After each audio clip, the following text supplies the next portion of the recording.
টানা পঞ্চম দিনের মতো ইসরায়েল ও ইরান একে অপরের উপর আক্রমণ চালিয়েছে।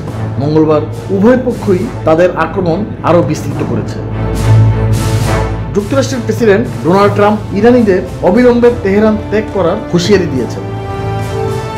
21টি আরব ও মুসলিম দেশ সংঘাত বন্ধের আহ্বান জানালেও শিগগিরই ইসরায়েল ও ইরানের মধ্যে যুদ্ধবিরতির সম্ভাবনা দেখা যাচ্ছে না। সোমবার মধ্যরাতের পরে ইসরায়েলের তেল আবিবে বিমান হামলার সাইরেন বেজে ওঠে। ইরানের ছোড়া ক্ষেপণাস্ত্রগুলো ভূপাতিত হওয়া ও আঘাত করার বিস্ফোরণের শব্দ শোনা যায়।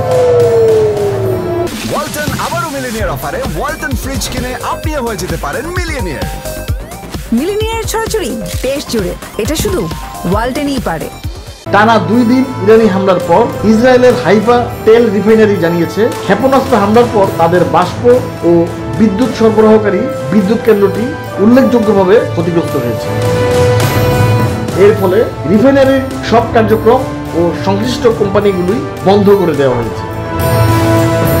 ইরানি গণমাধ্যম মঙ্গলবার ভোরে তেহরানে বিস্ফোরণ ও ভারী বিমান প্রতিরক্ষা গুলিবর্ষণের খবর দিয়েছে। আসিরান নিউজ ওয়েবসাইট জানিয়েছে 320 কিলোমিটার দূরে অবস্থিত গুরুত্বপূর্ণ পারমাণবিক স্থাপনা নাতানজেও বিমান প্রতিরক্ষা ব্যবস্থা সক্রিয় করা হয়েছে। এর আগে ইরানের রাষ্ট্রীয় টেলিভিশন IRIBর প্রধান কার্যালয়ে হামলা করেছে ইসরায়েলি সেনাবাহিনী। লাইভ সম্প্রচার চলাকালে টেলিভিশনটি স্টুডিওতে বোমা আঘাত খায়, তখন সম্প্রচার বন্ধ হয়ে যায়। পরে পুনরায় সম্প্রচার চালু হয়।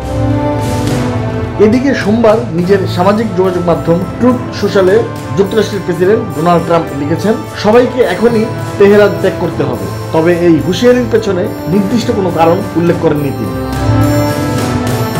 পোস্টে ট্রাম্প আরও বলেন, ইরান আমার প্রস্তাবিত চুক্তি মেনে নিলে আজকের প্রাণহানি এড়ানো যেত।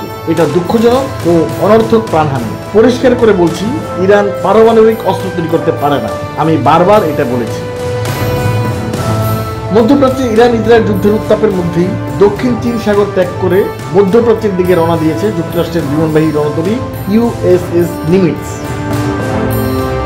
মেরিন ট্রাফিকের সর্বশেষ তথ্য বলছে, সোমবার সকালে নিমিটস রণতরী পশ্চিম দিকে অগ্রসর হচ্ছিল। এই রণতরীর গন্তব্য মধ্যপ্রাচ্য হতে পারে বলে ধারণা করা হচ্ছে। ইরানের সর্বোচ্চ নেতা আয়াতুল্লাহ আলী খামেনিকে নিশানা করে হত্যার বিষয়টি উড়িয়ে দেননি ইসরায়েলের প্রধানমন্ত্রী বেনিয়ামিন নেতানিয়াহু। যুক্তরাষ্ট্রের সংবাদ মাধ্যম ABC নিউজকে দেওয়া এক সাক্ষাৎকারে সোমবার তিনি বলেছেন, খামেনিকে হত্যা করলে সংঘাতের অবসান হবে। এর আগে ফক্স নিউজকে দেওয়া অপর এক সাক্ষাৎকারে ইরানের বিরুদ্ধে ইসরায়েলের সামরিক অভিযানের ফল হিসেবে দেশটির শাসন ব্যবস্থায় পরিবর্তন আসতে পারে বলে মন্তব্য করেছিলেন নেতানিয়াহু। ইসরায়েলের সেনাবাহিনীর এক কর্মকর্তা টাইমস অফ ইসরায়েলকে বলেছেন, ইরানে ইসরায়েলি এই অভিযান 2 থেকে 3 সপ্তাহ চলতে পারে। তবে এটি সম্পূর্ণ নির্ভর করছে অভিযানের ব্যাপ্তি নির্ধারণে রাজনৈতিক নেতাদের সিদ্ধান্তের উপর। মঙ্গলবার 21টি আরব ও মুসলিম দেশ ইরানের উপর ইসরায়েলি হামলার নিন্দা জানিয়েছে। তারা এই হামলাকে আন্তর্জাতিক আইন ও জাতিসংঘ সনদের লঙ্ঘন বলে অভিহিত করেছে। একই সঙ্গে দেশগুলো কূটনৈতিক সমাধানের আহ্বান জানিয়েছে।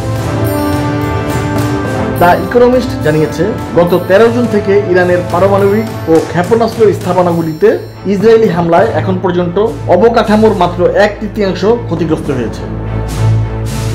ফোর্দো সহ গভীর ভূগর্ভস্থ পারমাণবিক কেন্দ্রগুলো অক্ষত রয়েছে। মার্কিন বাংকার বোমা ছাড়া ইসরায়েল এটি ধ্বংস করতে পারবে না। প্রতিবেদনে আরো বলা হয়েছে, ইসরায়েলের এখন প্রধান লক্ষ্য হলো এখনকার মোমেন্টাম ধরে রাখা। যদি তারা সাফল্যের ধারা বজায় রাখতে পারে, তবে এটি যুক্তরাষ্ট্রকে ইরানের বিরুদ্ধে যুদ্ধে টেনে আনতে পারবে। কিন্তু যদি পারমাণবিক স্থাপনাগুলিতে ধ্বংসের গতি কমে যায় এবং নিহতের সংখ্যা বৃদ্ধি পায়, তাহলে হয়তো ইসরায়েল লক্ষ্য অর্জনের আগেই যুদ্ধ শেষ করার প্রচেষ্টা চালাতে পারেন যুক্তরাষ্ট্রের প্রেসিডেন্ট ডোনাল্ড ট্রাম্প।